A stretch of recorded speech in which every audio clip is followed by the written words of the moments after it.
क्या मैं आपको मम्मी कहकर बुला सकती हूँ?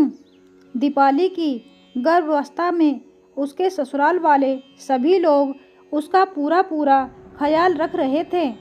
ज़्यादा वज़न ना उठाने देना, पौष्टिक भोजन देना और हर तरह से उसे खुश रखना ताकि आने वाले बच्चे पर सकारात्मक असर पड़े। दीपाली भी जितना उससे बन पड़ता था छोटे छोटे काम करती रहती थी ताकि सास को ज़्यादा काम ना करना पड़े। दीपाली को हमेशा लगते रहता था कि उसकी गर्भावस्था के कारण सास को ज़्यादा काम करना पड़ रहा है और सास को लगता था कि चाहकर भी वो बहू को पूरा आराम नहीं दे पा रही है। इस तरह सास बहू दोनों ही एक दूसरे का ख्याल रखने की हर संभव कोशिश करती रहती। घर के सभी लोग आने वाले बच्चे को लेकर बेहद उत्साहित थे। आखिर कई सालों बाद नन्हे मुन्ने की किलकारी घर में गूंजने वाली थी। वैसे तो घर में सभी को बेटा हो या बेटी कोई फ़र्क नहीं पड़ता था, लेकिन सास यदा कदा कह देती कि मेरा कुल दीपक आने वाला है, मैं अपने पोते के लिए ऐसा करूँगी, मैं अपने पोते को ऐसा खिलाऊँगी, इतनी बड़ी पार्टी देंगे, इतने सारे मेहमानों को बुलाएंगे आदि।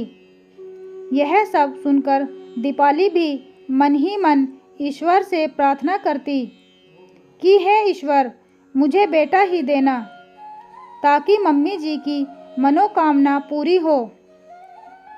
आखिर इंतज़ार की घड़ियां ख़त्म हुई। डिलीवरी के बाद जैसे ही नर्स ने कहा कि कन्या रत्न की प्राप्ति हुई है, मम्मी जी के बारे में सोचकर दीपाली मन ही मन उदास हो गई। नॉर्मल डिलीवरी होने से उसे उसी दिन अस्पताल से छुट्टी मिल गई। वो मन ही मन डर रही थी कि अब मम्मी जी का व्यवहार न जाने कैसा रहता है। मम्मी जी अब मुझसे अच्छे से बात करेंगे कि नहीं, बच्ची को अच्छे से खिलाएंगे कि नहीं, क्योंकि उन्हें तो अपने कुलदीपक की यानी पोते की आशा थी। घर आने पर भी उसे बार बार लग रहा था कि मम्मी जी अब अपनी नाराज़गी व्यक्त करेंगे। जब भी सास कमरे में आती, वो उनका चेहरा पढ़ने की कोशिश करती। मनोविज्ञान में एमए करने के बाद भी आज वो मम्मी जी का चेहरा पढ़ने में खुद को असमर्थ पा रही थी। बच्ची को देखने रिश्तेदार और पड़ोसी आने लगे। सासू माँ घर का सारा काम करके दीपाली और बच्ची का पूरा ख्याल रखकर खुशी खुशी आने वालों का स्वागत भी कर रही थी। दीपाली के कान आने वाले लोगों की ओर सास की बातचीत पर लगे हुए थे ताकि मम्मी जी के मन की बात वो समझ सके। शर्मा आंटी कह रही थी, देख, तुझे तो पोता ही चाहिए था ना, लेकिन हुई तो पोती, इसीलिए ज़्यादा लाड़ मत लड़ाना। गोंद के लड्डू में भी थोड़ा कम मेवा चल जाएगा। आखिर उसने कौन सा बेटा पैदा किया है। बादाम के भाव भी तो आसमान छू रहे हैं। 500 ग्राम के बदले 250 ग्राम डाल देना और बाकी के मेवे भी थोड़े थोड़े कम करके गेहूं का आटा थोड़ा ज़्यादा डाल देना ताकि लड्डू कम ना दिखें। दीपाली सब सुन रही थी। उतने में उसके सास की आवाज़ आई, क्यों, तू ऐसा क्यों कह रही है? तुझे जब मंजू हुई थी तब क्या तुझे सुदीप से कम तकलीफ़ हुई थी? ऐसा थोड़ी ही होता है, चाहे बेटा हो या बेटी, तकलीफ तो दोनों समय एक सी ही होती है। शर्मा आंटी ने कहा।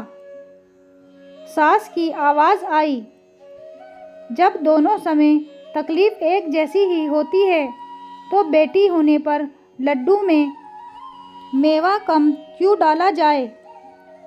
वैसे तूने तो विज्ञान की पढ़ाई की है ना, तुझे तो अच्छे से पता है कि बेटा या बेटी होना पुरुषों के शुक्राणुओं पर निर्भर रहता है। फिर मैं दीपाली को किस बात की सज़ा दूं? मैं तो बादाम थोड़े ज़्यादा ही मंगाऊंगी ताकि बाद में दीपाली को बादाम का हलवा बनाकर भी खिला सकूं। यह सब सुनकर दीपाली सोचने लगी कि इतनी खुशकिस्मत है वह जो उसे इतनी सुलझे हुए विचारों वाली सास मिली। थोड़ी देर बाद जब उसकी सास कमरे में आई तो दीपाली भावातिरेक में उनके गले लग गई और बोली, क्या मैं आपको मम्मी कहकर बुला सकती हूँ? सास हो या बहू हो, दोनों को प्यार से ही रहना चाहिए। बहू को भी अपनी सास को बिल्कुल माँ की तरह ही मानना चाहिए और सास को भी अपनी बहू को बेटी की तरह।